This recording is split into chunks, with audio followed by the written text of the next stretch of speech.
ઓમ અવતારિણે શ્રી સ્વામિનારાયણાય નમો નમઃ. શ્રી હરે કૃષ્ણાય નમો નમઃ. શ્રી પૂર્ણ પુરુષોત્તમાય નમો નમઃ.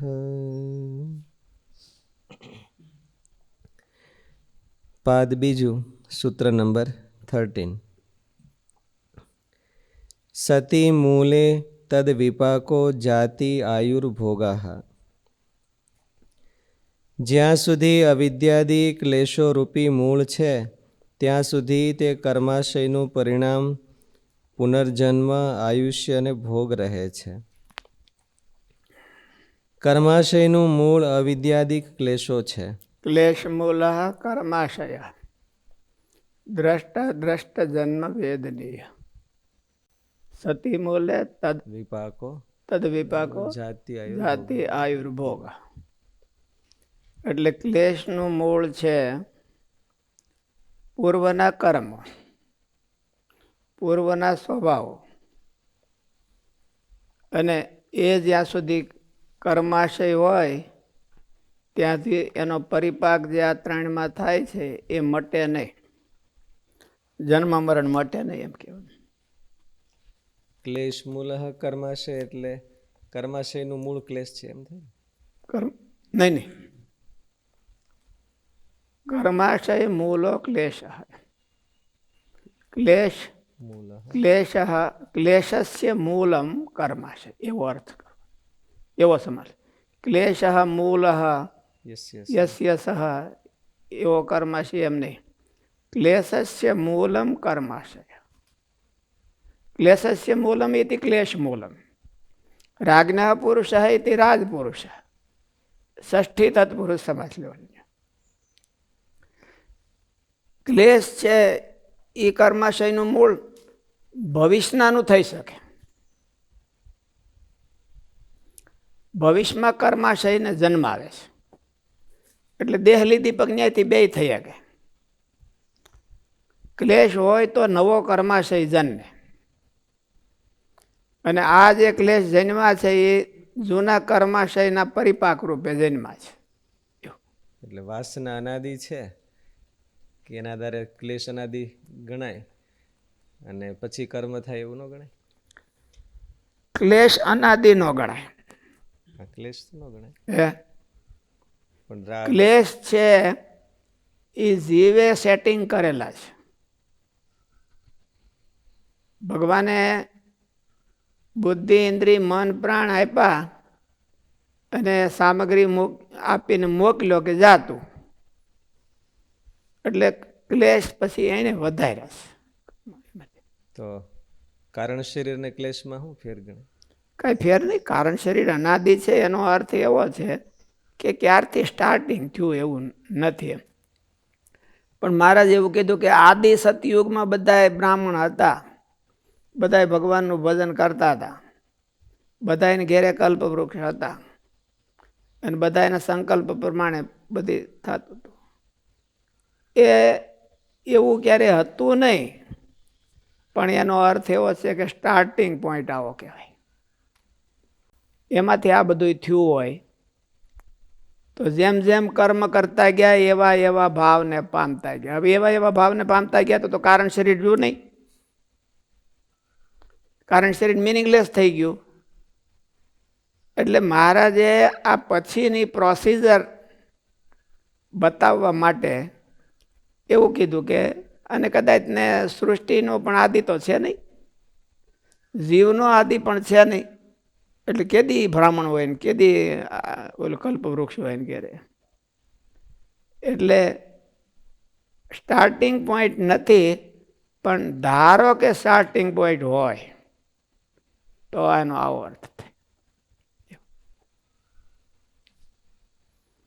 એટલે ક્લેશ મૂલ, કર્માશયનું મૂળ ક્લેશ છે એમ કરવું હોય તો એ કર્માશય ભવિષ્યનો, હવે જે ભેળો થવાનો છે એ. અને ક્લેશનું મૂળ કર્માશય છે એવો અર્થ કરવો હોય તો ભૂતકાળ.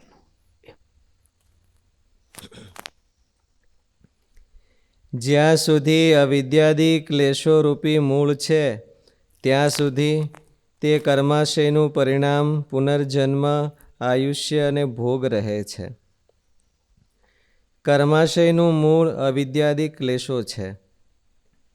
એટલે એમ કરવું હોય તો થાય કે ભૂતકાળનો હોય અથવા ભવિષ્યકાળનો હોય એ કર્માશય ત્યારે જ એક્ટિવ થઈ શકે કે જો ક્લેશ હોય તો.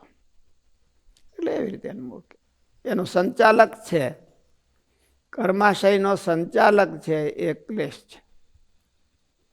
ક્લેશ જો ન હોય તો ભૂતકાળનો કર્માશય પણ તમને કાંઈ ન કરી શકે અને ભવિષ્યમાં કર્માશય થાય જ નહીં.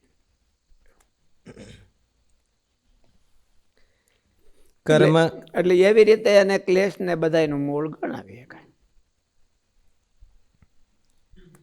કર્માશયનું મૂળ અવિદ્યાદિક ક્લેશો છે. એટલે વિવેક ખ્યાતિરૂપ વિદ્યાની ઉત્પત્તિ થાય ત્યારે અવિદ્યાનો નાશ થાય છે.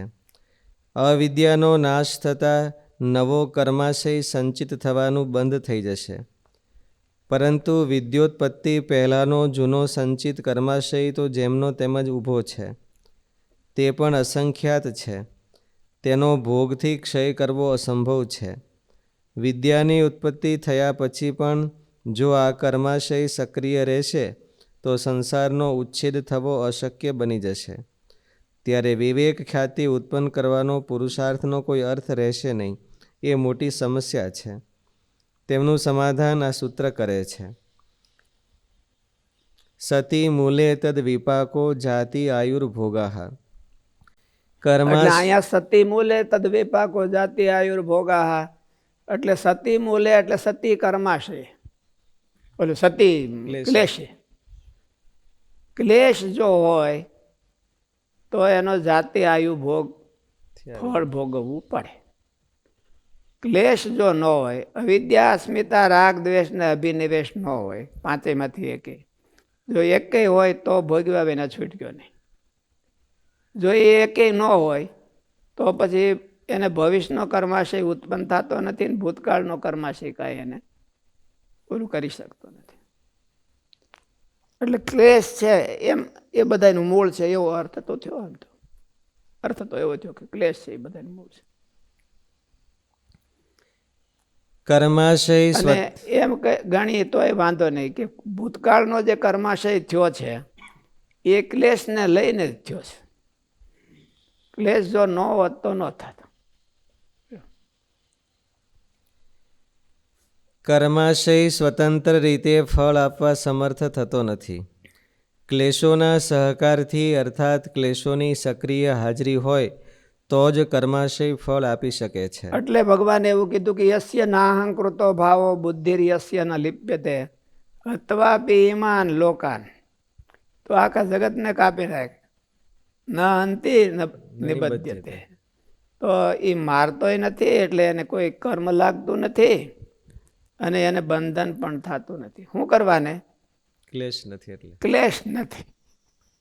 યસ્ય નાહંકૃતો ભાવો બુદ્ધિર યસ્ય ન લિપ્યતે. એની બુદ્ધિ ક્યાંય આસક્ત થતી નથી અને સારું કરવાનો મનમાં અહંકાર થતો નથી. સારું કામ કરે છે પણ એનું મનમાં અહમ આવી નથી જતો અને સારું ભાળે તો ચોટી નથી જતો અને સારું પોતે સર્જન કરે તો એનો અહંકાર નથી આવતો. તો એને કોઈ કર્મ નડે નહીં એવું ગીતામાં ભગવાને કીધું. એટલે ભગવાને એવું કીધું કે નમામ કર્માણી લિંપંથી ન મે કર્મ ફલે સ્પૃહા. કર્મનો લેપ એટલે અહંકાર અને કર્મની સ્પૃહા એટલે આસક્તિ. કર્મનો લેપ એટલે અહંકાર. હું સારું કરું છું, મારા જેવું કોઈ બહુ નથી કરતું એવું. એક બે દિવસમાં મેં સાંભળ્યું તો બહુ સરસ હતું કે હું જ એક ઓલું અહં ને બેમાં ડિફરન્સ હતો. એમ બહુ સારો મુદ્દો, બહુ સારો હતો. કર્માશય સ્વતંત્ર રીતે ફળ આપવા સમર્થ થતો નથી. ક્લેશોના સહકારથી અર્થાત ક્લેશોની સક્રિય હાજરી હોય તો જ કર્માશય ફળ આપી શકે છે.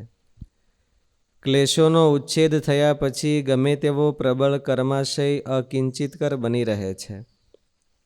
વસ્તુતા એ ક્લેશો મૂળ છે. કર્માશયનો ઉચ્છેદ કરવો અશક્ય છે,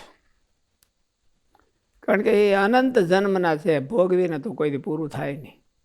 કેટલા જન્મના છે એ જીવને ખબર નથી.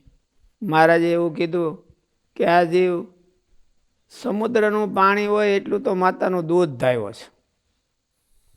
એ ઓછું કહેવાય. તોય સમુદ્રના પાણીનું લિમિટેશન તો ગણાય, અને આને તો લિમિટ જ નથી, અનલિમિટેડ ધાવ્યો છે. હવે ઓલી 84 લાખમાં 21 લાખ જ એમ કે માતાના દૂધનો પ્રસંગ હોય બધાયમાં. તો એમાં 21 લાખમાંય નહીં, અંડજ નહીં બધા હોય, એમાં તો કાંઈ હોય નહીં કાંઈ. તો એટલામાં ભાગમાં એ સમુદ્ર જેટલું દૂધ ધાવ્યો તો કેટલા કર્મ છે એના? ટોટલી કર્મ તો કેટલા હોય?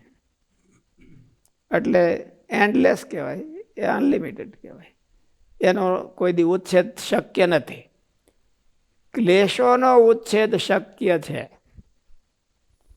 અને ક્લેશોનો ઉચ્છેદ થાય તો જન્મ મરણનો ઉચ્છેદ થાય. જાતિ, આયુ અને ભોગ એ જન્મનું પ્રતીક છે.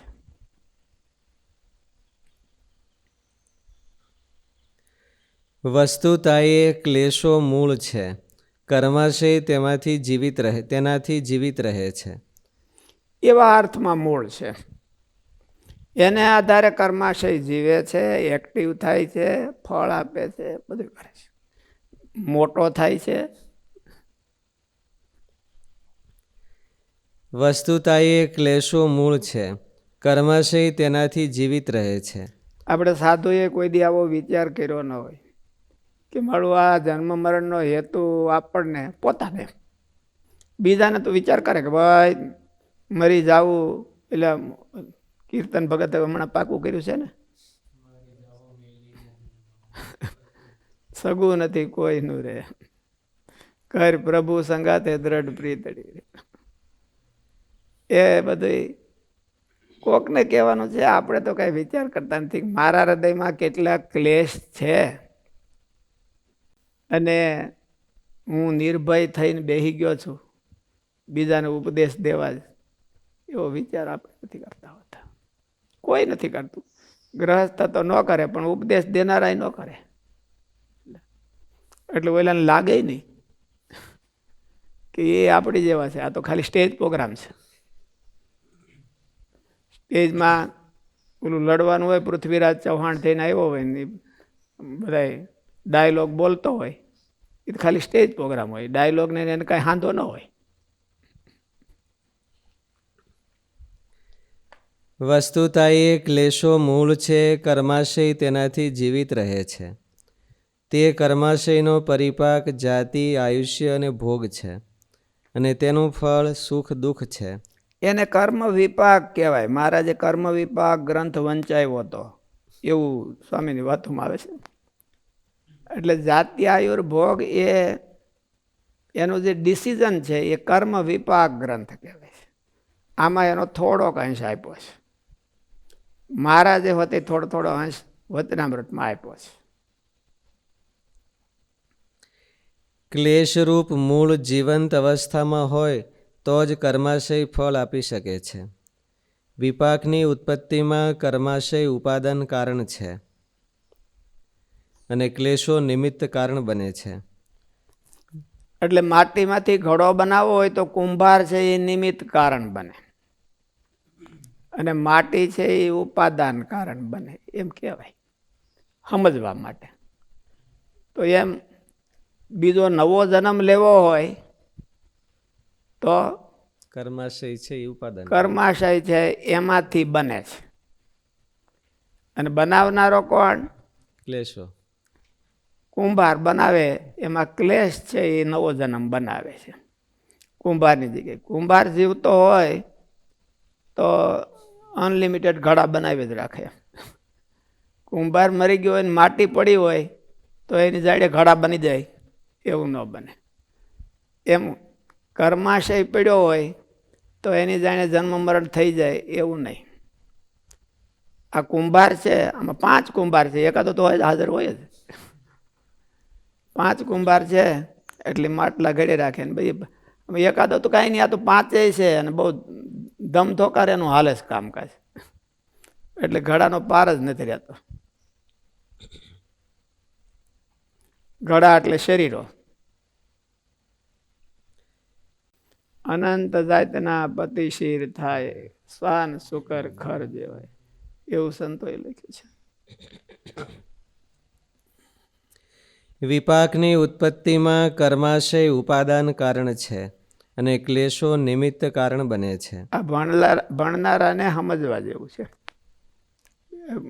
હરિભક્તોને તો હું ઉપાદાન કારણ ને હું નિમિત્ત કારણ એવું બહુ ખ્યાલ ન હોય, પણ આ ઓલું એકદમ શાર્પ પોઈન્ટ સમજવો હોય તો એને સમજવા માટેના છે.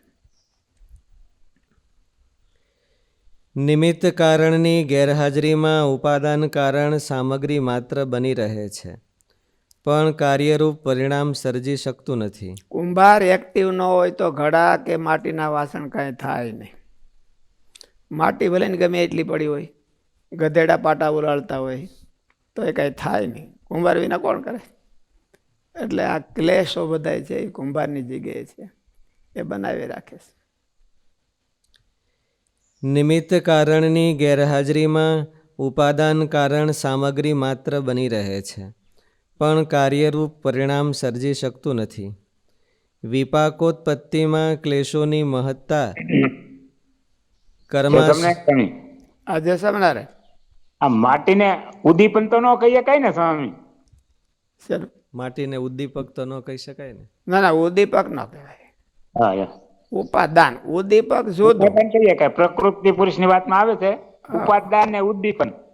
ઉદ્દીપક છે એ જુદું છે, એ તો આપણે વિજ્ઞાનમાં આવતું ઓલું ઓલું મેંગેનીઝ ડાયોક્સાઇડ છે એ ચિંતનમાં તમે લખ્યું છે ઉદ્દીપન, ચિંતનમાં લખ્યું છે એ તો એટલે એમાં લખ્યું હોય પણ એ આવી જગ્યાએ ક્યાંક બીજું લખ્યું છે. ઉદ્દીપન ને ઉપાદાન એટલે જેમાંથી કાર્ય થાય. માટીમાંથી ઘડો થાય તો માટી છે એ ઘડાનું ઉપાદાન કારણ કહેવાય. અને પ્રકૃતિ પુરુષાર્ય હોય ત્યારે પ્રકૃતિને ઉદ્દીપન એવું કઈક સ્વામીએ કીધું તો હતું. એ તો ક્યાં અનુસંધાનમાં કીધું હોય એ તો વાત જોવી પડે. આપણે વાત જોઈ તો ખ્યાલ આવે. વિપાકોત્પત્તિમાં ક્લેશોની મહત્તા કર્માશય કરતાં વધી જાય છે. ક્લેશોનું મહત્વ વિપાક પ્રત્યે તત્સત્વે તત્સત્વમ અને તદ અભાવે તદ અભાવ બની રહે છે. તત્સત્વે તત્સત્વમ, તદ અભાવે તદ અભાવ. કુંભારે હોય તો ઘડા થાય, કુંભાર ન હોય તો ઘડા ન થાય. માટી ભલે ગમે એટલી હારી પડી હોય તો એ કુંભારનો અર્થ એમ કે બનાવનારો. પછી કુંભારનો હોય ને કુંભારનો દીકરો હોય તો એ કુંભાર જ કહેવાય, અથવા કુંભારનો હોય ને કુંભારનો ભાઈ હોય તો એ જ કહેવાય. પણ બનાવનારો ન હોય તો માટી હાથે કરીને ઘડો બની શકતી નથી. પોતાની મેળે ઘડો ન બની શકે.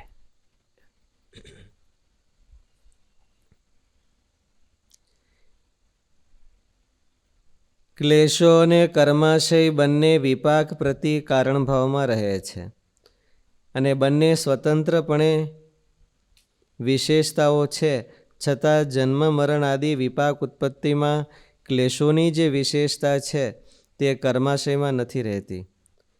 કર્માશય એટલા માટે ગીતામાં એવું ભગવાને કીધું કે જો તું યસ્ય નાહંકૃતો ભાવો બુદ્ધિર યસ્ય ન લિપ્યતે, એટલે ક્લેશના પ્રેઝન્ટેટિવ છે.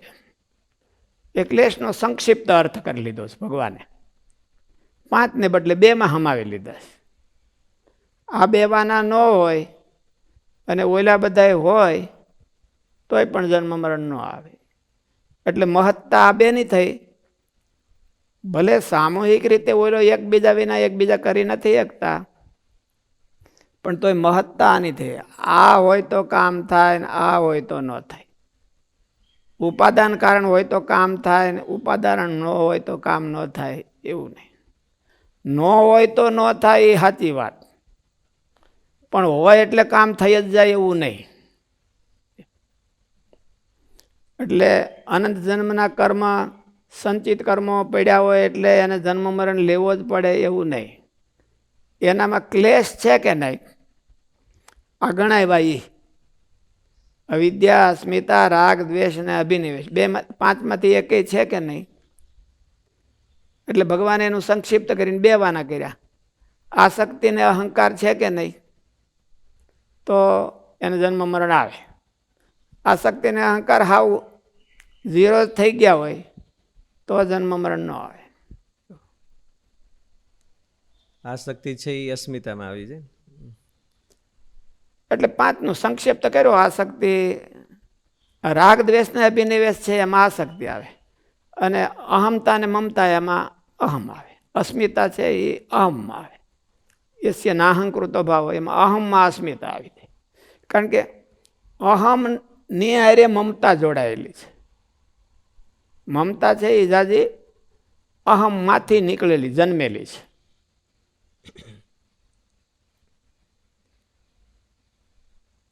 કર્માશય વિપાકને ઉત્પન્ન કરવા સદાને શક્તિમાન, કર્માશય વિપાકને ઉત્પન્ન કરવા સદાને શક્તિમાન હોતો નથી, અને ક્લેશોને પણ ઉત્પન્ન કે પુષ્ટ કરી શકતો નથી.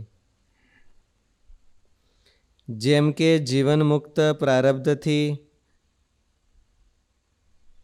જેમ કે જીવન મુક્તનું પ્રારબ્ધથી વહન થતું હોય છે, અને તે કર્મો કરે છે તો પણ તેના કર્મોથી નવો વિપાક જાત્યાદિ ઉત્પન્ન થતો નથી, અને અતિશય સુખાદિકની પ્રાપ્તિ થવા છતાં રાગાદિક ઉત્પન્ન થતા નથી.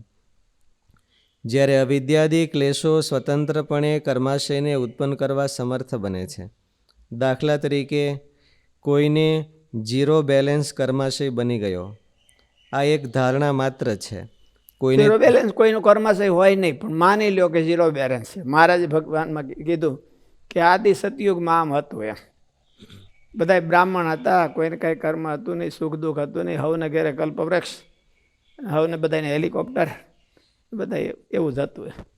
અને સંકલ્પ પ્રમાણે થાય આવું બધું હતું. એટલે એક ધારણા છે. સપોઝ આવું હોય તો કર્માશયને સમજવા માટે ધારણા કરીશ. દાખલા તરીકે કોઈને ઝીરો બેલેન્સ કર્માશય બની ગયો, તો પણ તેમાં રાગાદિક હશે તો નવીન કર્માશયનું નિર્માણ થશે અને નવા વિપાકને પણ ઉત્પન્ન કરશે. આમ વિપાક આરંભણમાં બંને વસ્તુઓ કારણરૂપ હોવા છતાં ક્લેશોની વિશિષ્ટતા રહેલી છે, સંપૂર્ણ સ્વતંત્રતા રહેલી છે. તદ ઉપરાંત ક્લેશોની વિપાકમાં મહત્વની ભૂમિકા રહેલી છે. જેમ કે નરકાદી યાતનાની તીવ્રતા અને દીર્ઘતા કેવળ પાપરૂપ કર્માશયને અનુસારે જ નથી થતી. પાપરૂપ કર્માશયથી નરકાદિકની ઉત્પત્તિ તો અવશ્યપણે થાય જ છે. એકનું એક કર્મ હોય તો એનું બેનું હરખું ફળ ન થાય. જે અતિ આસક્તિપૂર્વક કર્યું હોય અને ઢીલું ઢીલું કર્યું હોય તો એનું બેનું ફળ હરખું ન થાય. મહારાજે કીધું ગોપીઓએ એક વખત ભગવાનનો સ્પર્શ કર્યો તો એને જગતના સુખ છે એ ઝેર જેવા થઈ ગયા, અને આખી જિંદગી કરે તો એ કાંઈ ચેન્જ થાય નહીં. એનું કારણ શું કે કરવામાં ગોપીઓ એને જે રાગ હતો અને જે વેગ હતો અને જે અભિનિવેશ હતો, એટલે એક વખતે બેડો પાર થઈ ગયો, એક જ વખતે. પછી તો જે બધું કર્યું તે એની પુષ્ટિ માટે હતું અને એના આનંદ માટે હતું. એક વખત ભગવાનનો સ્પર્શ થયો એને કરીને જગતના સુખ છે એને ઝેર જેવા થઈ ગયા. આપણે તો ભગવાનના જાણીને કેટલું એને સ્પર્શ કરી, ઓલું કરી, ભક્તિ કરી, તો આખી જિંદગીમાં એવું તો થાય જ નહીં. પાછું માંડ માંડ હરખું હરડે ચડે તો, એટલે એવું તો થતું જ નથી કોઈને ઝેર જેવું. એનું કારણ હું એકનું એક કર્મ છે. આપણે લાખ વાર કરીએ છીએ એનું કર્મ, અને ગોપીઓએ એક જ વાર કર્યું. એનું કારણ છે કે ક્લેશની હાજરી. આપણને ભગવાનમાં એટલો રાગ નથી. રાગ છે એ ક્લેશ છે. પછી ભગવાનમાં હોય તો સારી વાત છે.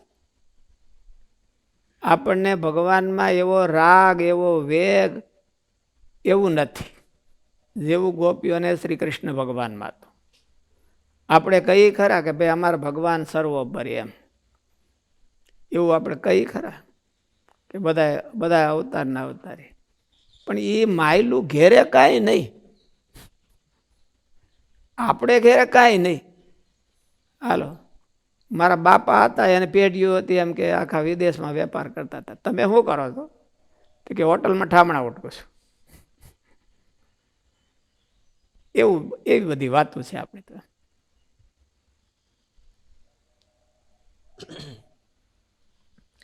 જેમ કે નરકાદી યાતનાની તીવ્રતા અને દીર્ઘતા કેવળ પાપરૂપ કર્માશયને અનુસારે જ નથી થતી.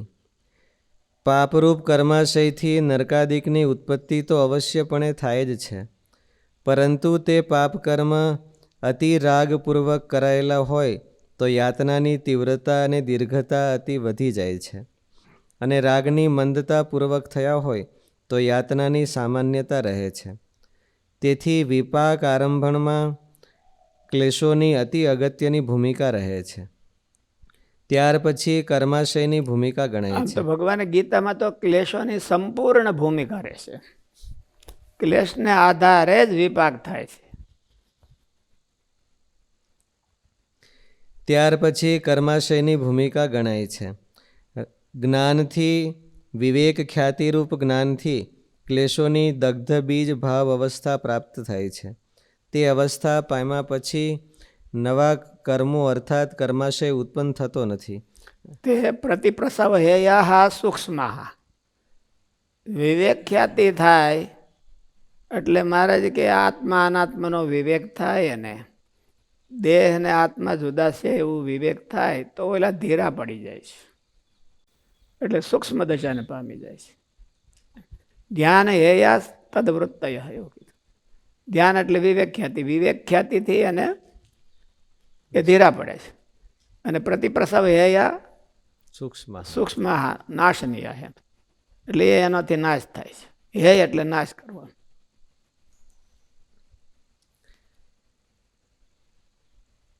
નવા કર્મો અર્થાત કર્માશય ઉત્પન્ન થતો નથી, અને પ્રાચીન કર્મો પણ અકિંચિતકર બની જાય છે. વિવેક ખ્યાતિને બે ફળ છે. એક, ક્લેશોનો ઉચ્છેદ કરીને નવો કર્માશય ઉત્પન્ન ન થવા દેવો, અને બીજું, પ્રાચીન કર્માશયનો દાહ. અહીં એટલું જાણવું જરૂરી છે કે વિવેક ખ્યાતિ, પ્રાચીન કર્માશયનો દાહ જે કીધો છે એ મોટે ભાગે ઔપચારિક કીધો છે.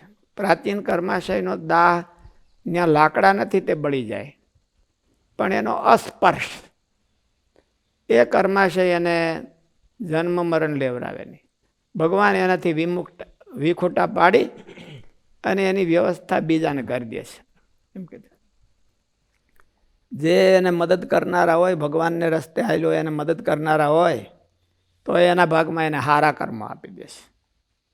અને જો એને એની નિંદા કરનારા ને એનો અવગુણ લેનારા હોય તો એને બધા કર્મો, એના નબળા કર્મ એને જાય છે. પુરાણી સ્વામી એક બહુ સરસ વાત કરતા કે એક ગામ હતું જૂના જમાનામાં, અને ત્યાં એ ગામમાં એક 4 બ્રાહ્મણો કાશી ગયેલા વિદ્યા ભણવા. 12 વર્ષ સુધી વિદ્યા ભણી અને પાછા પોતાના વતનમાં જતા હતા. એટલે વતનમાં જતા હતા તો એને મનમાં એમ થયું, એટલે રસ્તામાં હાલતા હતા તો પછી રસ્તામાં એક હાંજ પડી ગઈ ને ગામ આવ્યું તો ત્યાં રોકાણા, રાત રોકાણા. અને ક્યાંય સદાવ્રત છે એવું પૂછ્યું, પણ ગામમાં કાંઈ બહુ નાનું ગામ છે, વ્યવસ્થા નહીં હોય. પણ કોઈ એવા કોઈ ઉદારને મદદ કરવાવાળા ધાર્મિક માણસો હોય તો આપણે જમવાનું થાય. એટલે ગામને ચોરે ઉતર્યા છે. એટલે એક શેઠ હશે બહુ મોટા, અને એની એમ કે ઉદાર હતા, પણ હવે શેઠિયા માણસો કામ ન કરીએ કે, એટલે એને કોઈ ચોરે બેઠા હોય ને આમ બેહતા હોય ને દરરોજ જે એટેન્ડ કરતા હોય એને કહી દીધું કે તમારે કોઈ એવું હોય અને ધર્મનું કામ તો મને કહેજો, મારે ઈચ્છા છે કરવાની એમ. તો પેલા બ્રાહ્મણોએ આવીને પૂછ્યું આ ચોરે બેઠા છે એને કે ભાઈ અહીં કોઈ આવું છે? એટલે કે હા, તમારે શું કરવું છે?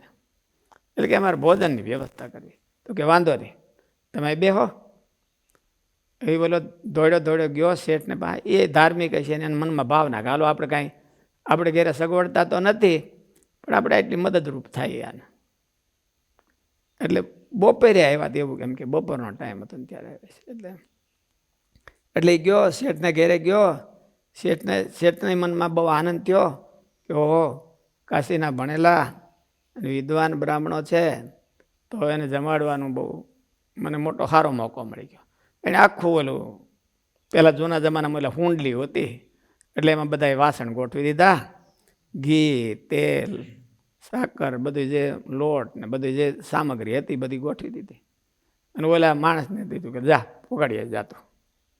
એટલે ઢાંકતા ભૂલી ગયા છે અને ઓલો હુંડો માથે લઈને તો એને હરખ, શેઠને હરખ હુંડો લઈને આમ હાલ્યો હતો છે. એ દરમિયાન કોઈ હમળી છે એ હરપને પકડી ને બુડી જતી છે. પૂછડે પકડ્યો છે ને મોઢું હેઠું લબડે એટલે હરપના મકોડા નોખા થઈ ગયેલા અને એના ઓલામાંથી મોઢામાંથી ઝેરની લાળુ ટપકે અને લાળ બરોબર ઘીમાં પડી ગઈ, આમ ઉડતી હતી. આને તો કાંઈ ખબર નથી, ઓલો તો માથે લઈને હાલ્યો આવે છે.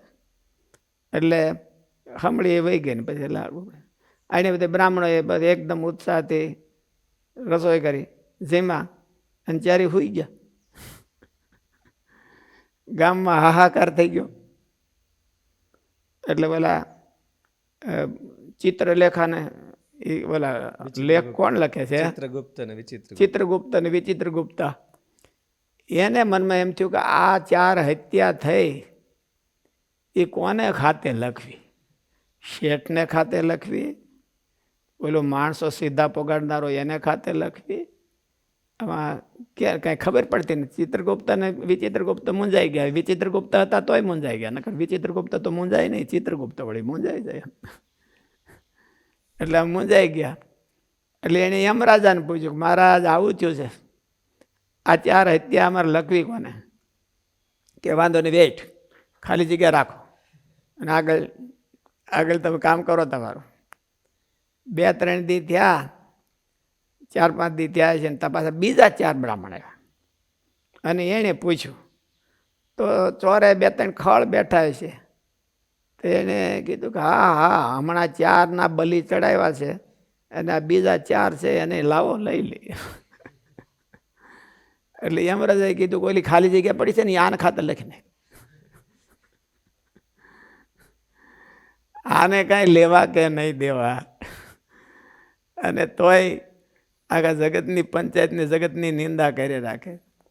એટલે હારા કર્મ છે એ કોઈ મદદ કરે એને ખાતે જાય અને નબળા કર્મ, નિંદા, હેરાન, વિરોધ એ કરે એને ખાતે જાય, એવો હવાલા નાખી દે. દગ્ધ થઈ જાય એટલે એનો અર્થ એવો છે કે આને જન્મ મરણ ન લેવડાવે. ક્લેશ દગ્ધ થાય છે, કર્માશય દગ્ધ થતો નથી.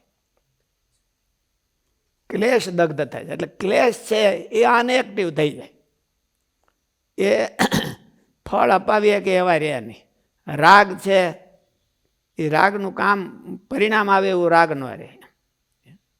મહારાજ કીધું કે જેમ ડાંગર છે એ જૂની થાય, 4-5 વર્ષ જૂની થઈ ગઈ હોય તો ખાવામાં તો સારી કામ આવે, જૂની ડાંગર વધારે કામ આવે. નવા ચોખા કરતાં જૂના ચોખા વધારે સારા તો કહેવાય. પણ વાવે તો ઉગે નહીં. એમાં ક્લેશ છે, પછી એને એવા ક્લેશ રહે કે એનું પ્રારબ્ધ વહન કરે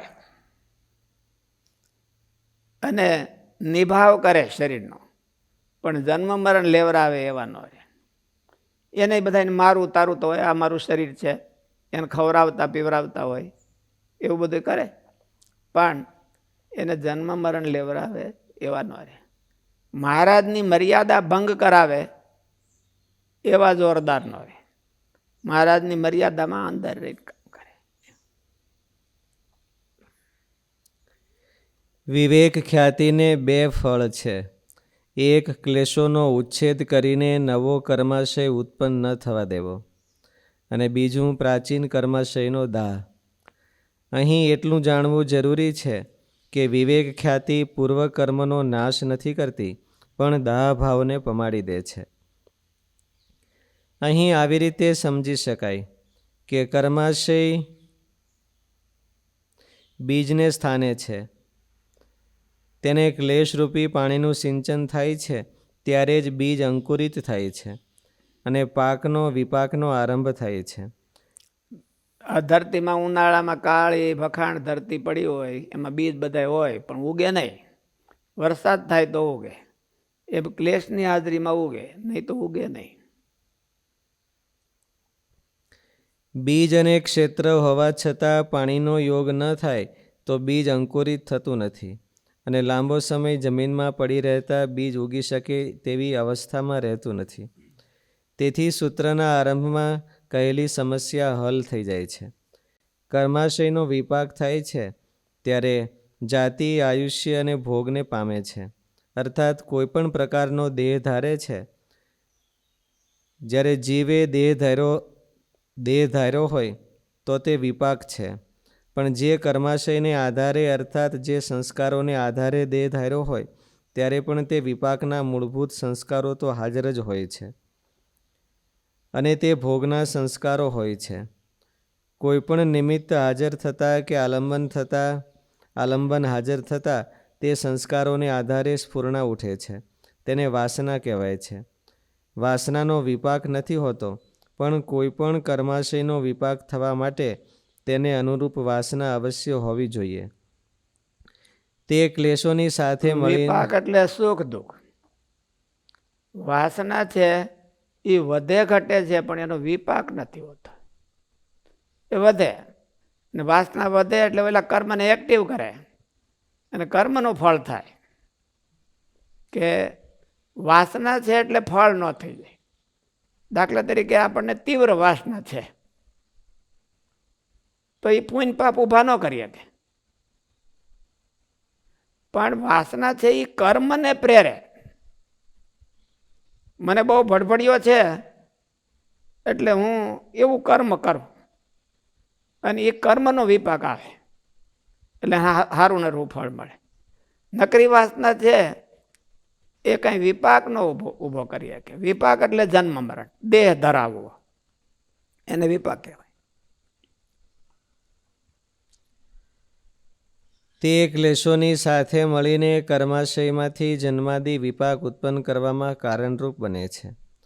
વિપાક એટલે વિપચ્યતે સાધ્યતે કર્મભિઃ ઇતિ વિપાકઃ. તે 3 પ્રકારનો માનવામાં આવે છે. જાતિ, આયુર્ભોગાઃ. જાતિ એટલે દેવત્વ, મનુષ્યત્વ, પશુત્વ વગેરે. આયુષ્ય એટલે જીવનકાળ. જાતિ એટલે બ્રાહ્મણ, ક્ષત્રિય, વૈશ્ય એમ નહીં. જાતિ એટલે મનુષ્ય જાતિ, પશુ જાતિ, દેવની જાતિ, એવી જાતિ. એમાં ક્યાં આને લઈ જવો એટલે ગીતામાં ભગવાને કીધું ચાતુર્વર્ણ્યમ મયા સૃષ્ટમ ગુણ કર્મ વિભાગ. તસ્ય કર્તારમ અપી મામ વિદ્ધિ અકર્તારમ અવ્યયમ. શું કરવાને? હું તો એના કર્મને આધારે મૂકી દઉં છું, એમાં મારો કાંઈ રોલ નથી. મારાથી બધું ગોઠવવું એટલું જ રોલ છે. જાતિ એટલે દેવત્વ, મનુષ્યત્વ, પશુત્વ વગેરે. આયુષ્ય એટલે જીવનકાળ અને ભોગ. ભોગને અલગ અલગ મતોથી માનનારાઓ છે. ભુક્તે ઇતિ ભોગઃ એટલે વિષયો, જે ભોગવાય છે. જ્યારે કરણ વ્યુત્પત્તિ પ્રમાણે ભુજ્યતે અનેન ઇતિ ભોગઃ એટલે ઇન્દ્રિયો, જેનાથી વિષયો ભોગવાય છે. જ્યારે ભાવ વ્યુત્પત્તિ પ્રમાણે ભુજ્યતે સ્વયં ઇતિ ભોગઃ એટલે સુખ દુઃખનો સાક્ષાત્કાર આ ત્રણેય અર્થનું ભોગથી જુદા જુદા મતો પ્રમાણે ગ્રહણ કરવામાં આવે છે. ટૂંકમાં ભોગમાં વિવિધતા છે. ઇન્દ્રિયો હોતે ભોગ છે, શરીર હોતે ભોગ છે, વિષયો પંચ વિષય હોતે ભોગ છે, એ બધા ભોગ છે. સાધન સગવડતા એ બધા ભોગો. ટૂંકમાં જાતિ અને આયુષ્ય સ્વરૂપ ન હોય અને કર્મના ફળરૂપ જે કાંઈ હોય તે તમામને ભોગ કક્ષામાં અંતર્ભાવ કરવા યોગ્ય છે. તેથી ઇન્દ્રિયો, વિષયો, પદાર્થો, સાનુકૂળ પ્રતિકૂળ પરિસ્થિતિ, સુખ દુઃખ વગેરે ભોગ શબ્દથી કહેવાય છે. અહીં ખરેખર તો સુખ દુઃખ એ જ ભોગ છે, પરંતુ કર્માશય તે જીવને સીધો વિપાક કઈ રીતે પહોંચાડી શકે? માટે જાતિ અને આયુષ્ય પ્રથમ આપીને, ઇન્દ્રિયાદિ સાધનો આપીને તેના સહકારથી સુખ દુઃખ રૂપી ફળ જીવને ચખાડે છે, ભોગવાવે છે. જીવ ચેતન છે એટલે એને સુખ દુઃખ કઈ વાતે થાય નહીં. આપણે પાણી હોય એ મોટો ધરો ભર્યો હોય ને એમાં લાકડી મારી તો પાણીની લાકડી લાગે નહીં, એ ખાઈ જાય બાજુમાં. અગ્નિની જ્વાળા બળતી હોય એને તલવાર મારી તો એ કપાય નહીં, એ પાછી એમને હોય એમને એમ થઈ જાય. જીવ તો એવો ચેતન છે, એ માર ખાય એવો નથી. પણ પાણી લુગડામાં આવે તો પછી ધોબે ને ધોકાવે સારું, અને હારી પટ ધોકાવીને પછી નીચો આવે. અને અગ્નિ છે એ લોઢાન ગોળામાં આવે પછી એને લુવાર હથોડે હથોડે હારી પટ ટીપી નાખે, બીજી વાર નામ ન લેવું તોય પાછું નામ લે. આને બોલી શરમ નથી હોતી એમ, આને કંઈ સેન્સ હોતી નથી. એટલે આ જીવ છે એ વારંવાર ટીપાય તોય જાય જન્મ મરણ. પણ આ દેહમાં કરે અને દેહને અહમ મમત્વ કરે, કુટુંબમાં ઘરે અને કુટુંબનું અહમ મમત્વ રાખે, અને પછી આ પદાર્થો જે પૈસા સાધન સામગ્રી હું ને મારું કરે એટલે એમાં ટીપાય છે. એને હારી પટી એમાં રાખીને હવે ટીપે, લુગડામાં રાખીને ધોબી પાણીને હોતે ટીપે, નકર પાણી લાગમાં આવે એવું ન હોય. પણ એ બાને ટીપાય. અગ્નિ છે એને કોઈ ટીપી ન કે, પણ લોઢામાં ઘર્યો એટલે ટીપાય, હારી પટ ટીપાય. એક વાર ટીપાય એવું નહીં, દરરોજ આને તો ઓલો તો ઘડીક અગ્નિનું તેવું લોઢામાં ઘરે પાછો 1-2 કલાક નીકળી જાય. અને આ તો ઠેઠ છેલ્લા શ્વાસ સુધી ઘર્યો પછી નીકળી જ ન શકે, અને ટીપાય રાખે. અને ઓલા હંધાય ટીપે સારી રીતે. ઘરવાળા પહેલે ટીપે, પછી છોકરાઓ પછી એમ થાય, ઘરવાળાને એમ થાય કે એકથી તો ટીપાય નહીં, એવો કઠણ બહુ છે. એટલે પછી છોકરાઓનું લશ્કર બોલાવે કે હાલો આને ટીપો બધાય. તો છોકરા ભાઈ ટીપે. છોકરાને બધાને એમ થાય કે આ બધા હરખો ટીપાય એવો નથી, તો કુટુંબને બોલાવે. થોડો ઘણો ભાગ બાકી રહ્યો હોય તો પછી આપણો વારો આવે કે આપણે હોતે એને આવે એટલે ટીપી થોડાક. અને તો એ હેરાન કહેવાય, મારે હોય એવાને ફ્રેશ ને ફ્રેશ મૂડ એનો જાય જ નહીં. પૂછો કેમ છે? મજા છે. કોરોના છે તોય મજા છે.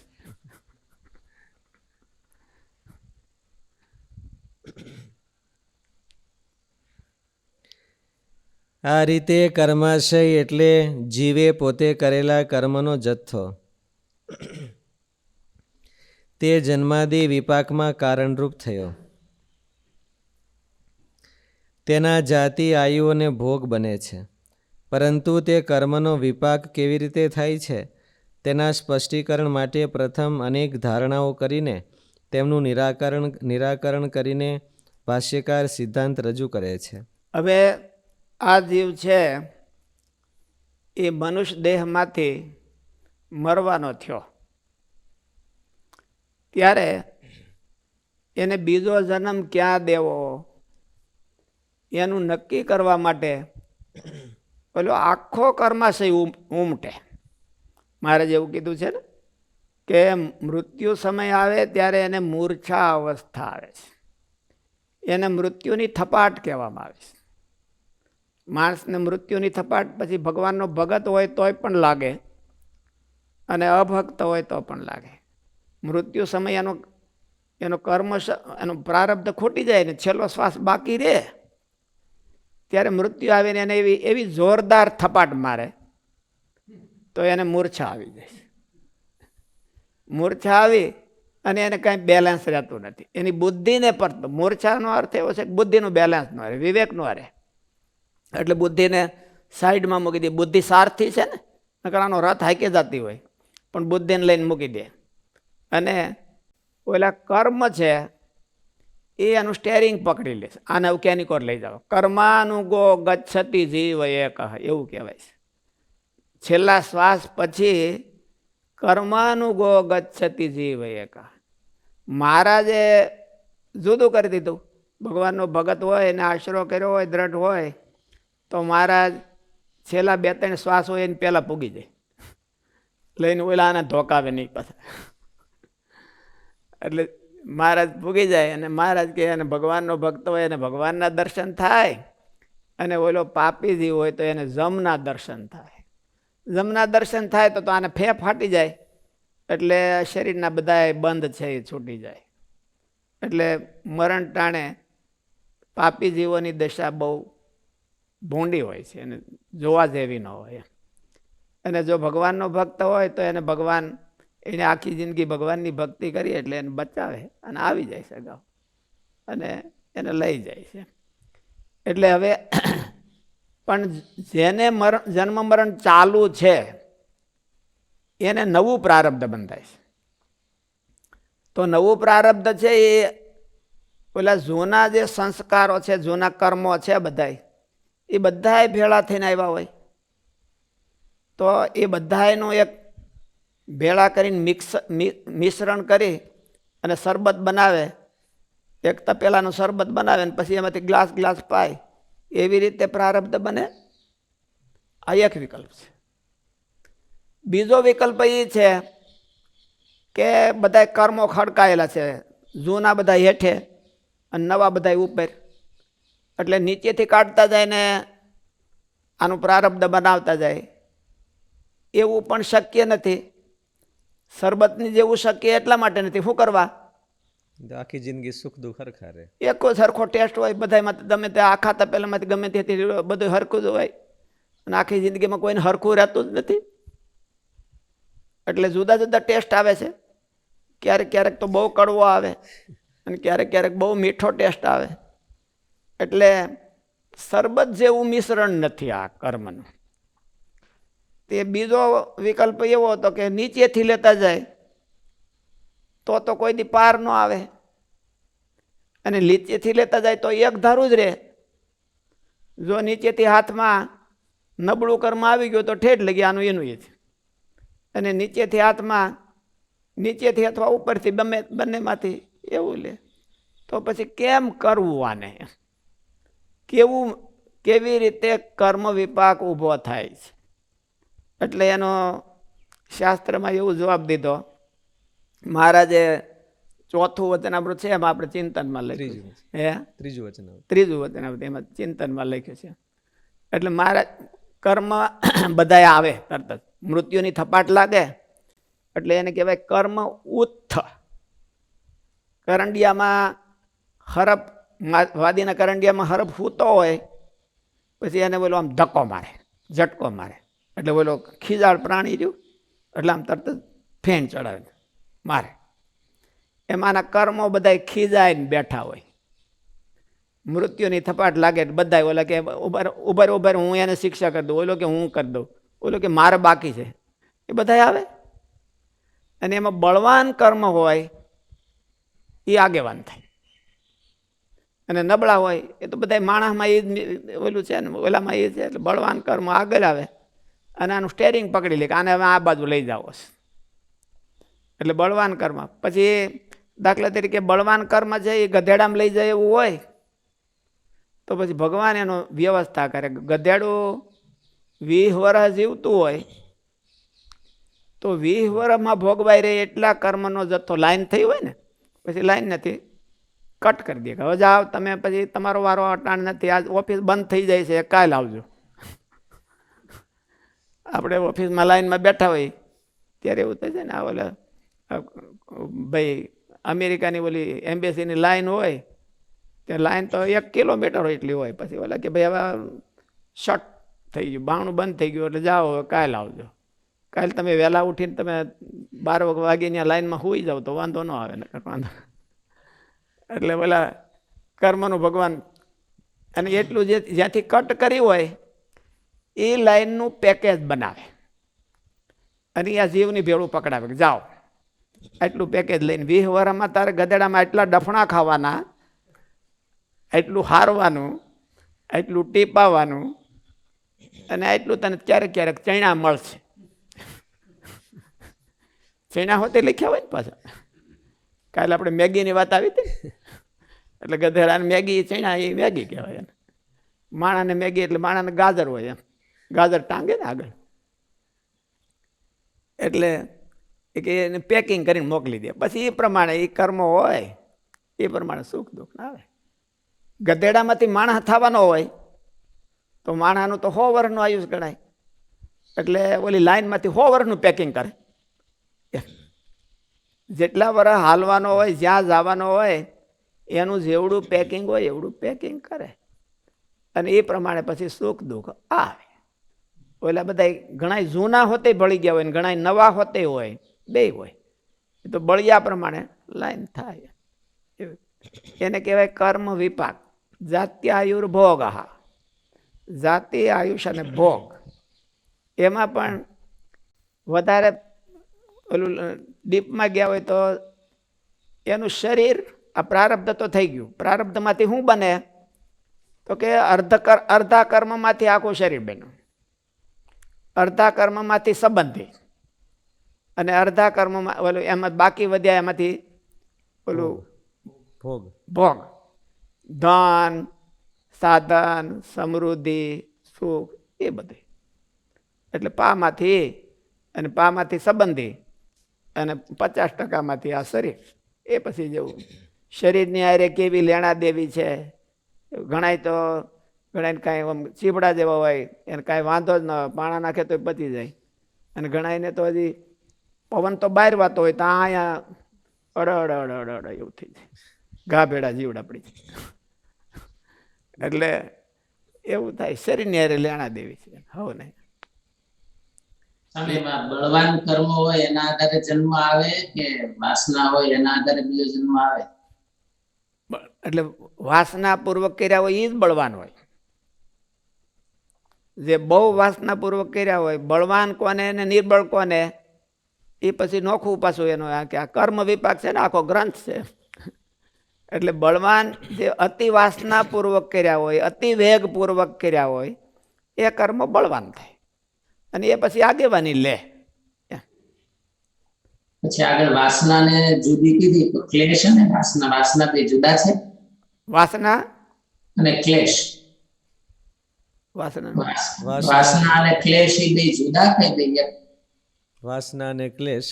ક્લેશ, હા, વાસના અને ક્લેશ જુદા તો ન કહેવાય. બસ એ વાસના એટલે એક જ કહેવાય. અને એમાં જુદા જુદા પ્રકારની રાગની વાસના અને દ્વેષની વાસના, અભિનિવેશની વાસના, એ બધી વાસનાઓ જ કહેવાય. વાસનાઓ એટલે એનો અર્થ એવો છે કે જગત સંબંધી રાગ કોઈ પણ બધા. એટલે વાસના એ ક્લેશ રૂપ જ કહેવાય. પણ એના સોર્ટિંગ નથી કર્યું. વાસના છે એ સોર્ટિંગ કરેલા એટલે એનો અર્થ ક્લેશ. એનું જુદું જુદું સોર્ટિંગ થયેલું. 3 વિકલ્પ કીધા. એમાં ત્રીજો વિકલ્પ કીધો કે બળવાન કર્મ છે એ આગળ આવે અને જન્મ નક્કી કરે. તો બળવાન કર્મ છે એ એક જ હોય તો પછી એના આધારે જ આખી જિંદગી પાછું ક્રમશઃ હોય ને. બળવાન કર્મ એક જ ક્યાં છે? બળવાન તો આગેવાની લઈને નિર્ણય કરે છે કે આને કૂતરામાં જન્મ દેવો કે ગધેડામાં દેવો કે માણસમાં દેવો. એ નિર્ણય કરવામાં બળવાન કર્મનો રોલ ભજવે છે. પણ એનાથી પછી સેકન્ડ કેટેગરીનું, એનાથી પછી થર્ડ કેટેગરીનું, એમ જ્યાં સુધી એમને કેટેગરી સ્ટેજ સુધી ગોઠવાય. પછી ભગવાન જાણે કે આટલા બધા કર્મો છે પણ એનો આયુષ્કાળ તો એટલો જ છે. એટલે ત્યાંથી એ લાઈનને કટ કરી નાખે. પછી આ બધાય ભેળ, આ બધાય કર્મો છે એટલે ઓલું બળવાન કર્મ એક જ ફળ દીધી રાખે એવું નહીં, એ પછી બધા હંપીને દે. પણ ઝાઝામાં ઝાઝું એ બળવાન કર્મનો હોય. અને પછી એનાથી જેટલા જેટલા બધાયનો વારો આવી જાય એવી રીતે તો ભગવાન ગોઠવે. એ તો ભગવાનનું કામ છે કે એમાંથી જેટલા પેકેજ કર્યું હોય એ બધાયનો વારો આવી જવો જોઈએ. એટલું જ ભગવાન આપે, વધારે નહીં.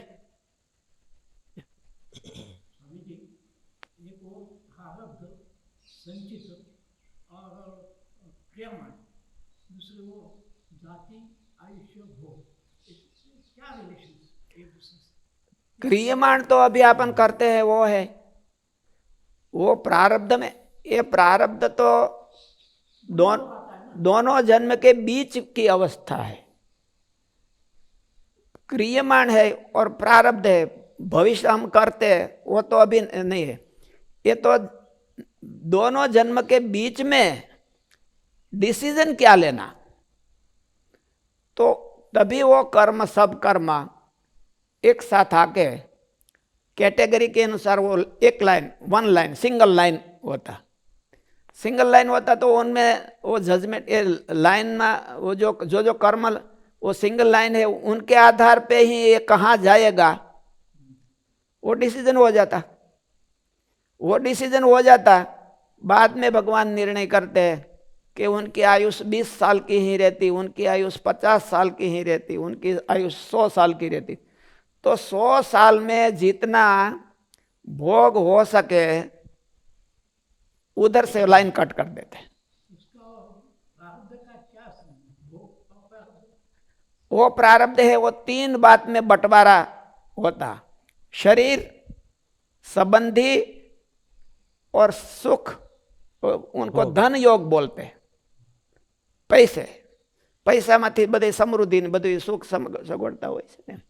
એટલે वो ये बोलते हैं किसी को पैसे रहते लेकिन संबंधी में नहीं अच्छा रहता, किसी को संबंधी और पैसा दोनों रहता પણ शरीर में वो જ્ઞાન સ્વામી ઘણી વખત વાત કરે છે ને કે એડિયાનો શીરો હદે એટલે બોલે કે પૈસાનું હું બટકા ભરવાશ કે. એટલે ऐसा होता. 3 बात रहता. સહજાનંદ સ્વામી મહારાજની જય. શ્રી